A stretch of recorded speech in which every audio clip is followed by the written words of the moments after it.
O Rio em Foco está de volta com Luiz Carlos Costa Milan e André Donha. Estudo realizado pela COP, da Universidade Federal do Rio de Janeiro, mostrou que em 2016 o gás natural representava 34% das fontes de energia no estado e que essa participação na matriz energética pode aumentar até 10 pontos percentuais em 2031. Além disso, o gás também vem ganhando mais espaço no setor de transportes e no consumo residencial.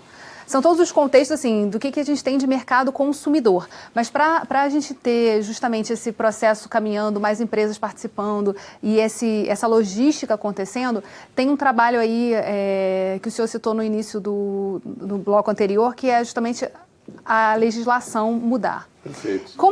Como foi esse trabalho de grupos de trabalho discutindo esse tema dentro do programa Gás para Crescer? Já existe uma estratégia desenhada? E como foi a participação das instituições? Absolutamente. O mérito que eu quis atribuir no bloco anterior ao Ministério foi exatamente de ampliar essa discussão para todos os segmentos da cadeia de valor do gás natural. Então, houve uma participação muito intensa, houve 8 subcomitês que foram criados, onde cada um desses elos da cadeia foi discutido, inclusive o da integração entre gás natural e geração de energia elétrica. E o que se tem hoje, na verdade, é um produto que já está no Congresso, em vias de ser avaliado pela Comissão de Minas e Energia, para que se transforme numa lei e, com isso, promova o que eu mencionei antes, a modernização do setor. Então, esse caminho é um caminho que já foi trilhado e agora, quer dizer, está lá no Congresso para ser discutido e a gente espera ser aprovado. O que esse projeto de lei altera no marco legal hoje em vigor? O que altera é fundamentalmente a substituição do incumbente, que de certa forma a lei atual ela foi construída dentro desse contexto por um número maior de agentes, ou seja, tanto na produção, você teria, eu falei, entre 5 e 10 agentes que poderiam ser produtores ou comercializadores. No transporte, a Petrobras já alterou e já vendeu uma parte da infraestrutura de transporte e está em negociação para vender outras partes. Na distribuição, Petrobras também se desfez de posições na área de distribuição de gás natural. O que a gente está olhando, então? Atração de investimentos, um número maior de agentes participando e, fundamentalmente, o aumento da competitividade do gás natural. Acho que esse aumento de competitividade leva a desconcentrar o mercado, ele leva a essa abertura.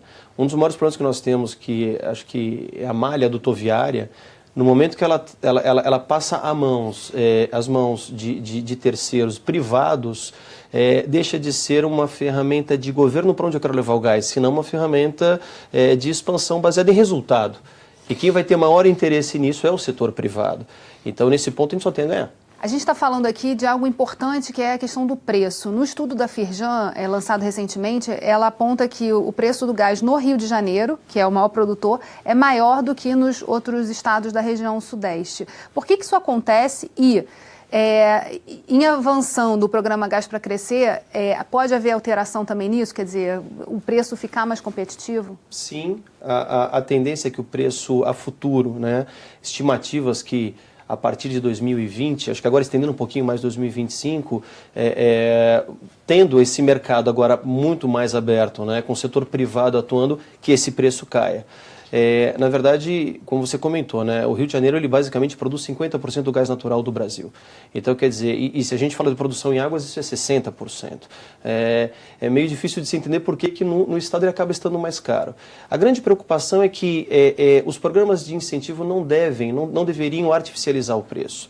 Um programa de incentivo ele tem um problema que ele pode ser retirado a qualquer momento. É diferente de você ter uma base jurídica, como o Luiz colocou, né, bem centrada, o que dá muito mais garantia a longo prazo para investimento privado. Então, se eu quero fazer um investimento e enxergo uma segurança jurídica mais assentada, eu não tenho a preocupação que amanhã esse incentivo seja retirado. No passado, quando o gás natural ele chegou ao Rio e aos outros estados, houve um incentivo bastante forte, principalmente por questões ambientais, reduções, né, ou incentivos em questões tributárias. A gente percebe que ao longo do tempo isso foi sendo retirado, o preço na compra foi sendo renegociado, tivemos alguns momentos complicados há alguns anos atrás, né, com um incremento muito forte do custo do milhão do BTU. Então acho que uma política bem desenhada para que você possa fazer investimento em malha, em distribuição e comercialização, impreterivelmente vai fazer com que o preço caia a futuro. E o mais importante, ou tão importante quanto, e só complementando as observações, é a chegada de gás adicional a partir do pré-sal. Ela leva a investimentos, leva a geração de emprego, leva a aumento de arrecadação de impostos no Rio de Janeiro. Tem um exemplo muito recente, na última rodada, na última licitação que houve para a geração de termoeletricidade, 2 térmicas vão ser instaladas aqui no Porto, uma no Porto de Açu e outra num outro local, mas aqui no estado do Rio de Janeiro. Então, isso são novos investimentos, são empregos, são impostos a serem recolhidos. Um outro investimento de grande porte é a unidade de processamento de gás natural que está sendo instalada no Comperj. Está em fase de construção, acho que está no término do processo de licitação. Quer dizer...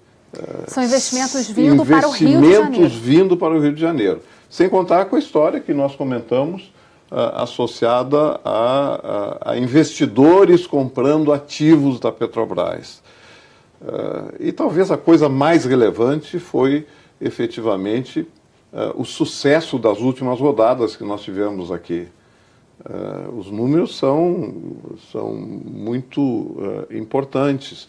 E nesse momento o que a gente tem no Brasil são todos os grandes players, as grandes companhias internacionais atuando aqui no Brasil. Então, isso são mais empregos para o Rio de Janeiro, e isso, quer dizer, com um foco muito grande, atuando no Brasil, mas com um foco muito grande no Rio de Janeiro. Mais empregos no Rio de Janeiro, mais impostos no Rio de Janeiro, mais royalties no Rio de Janeiro, mais participação especial. Quer dizer, é um ciclo muito virtuoso. De retomada. De retomada importante, que a gente vai ver isso muito brevemente. Acho que a partir de 2020, 2021, tem um certo... Uma inércia, né? Uma certa inércia para ser... que se estabelece nesse processo. Isso vai aparecer de uma forma muito marcante. Só como um ponto complementar, né? Grandes empresas do setor petrolífero, estão entrando fortemente no setor de geração de energia. Já faz parte do portfólio. A gente está percebendo uma mudança global com a entrada agora dos carros elétricos. Não temos ainda um marco muito bem desenhado e regulado para isso. A demanda de energia elétrica crescente. A melhor fonte que a gente acaba tendo acaba sendo o uso do gás natural, né? E é sobre isso que a gente vai falar no próximo bloco. Não saia daí. Rio em Foco aqui, política e economia caminham juntas.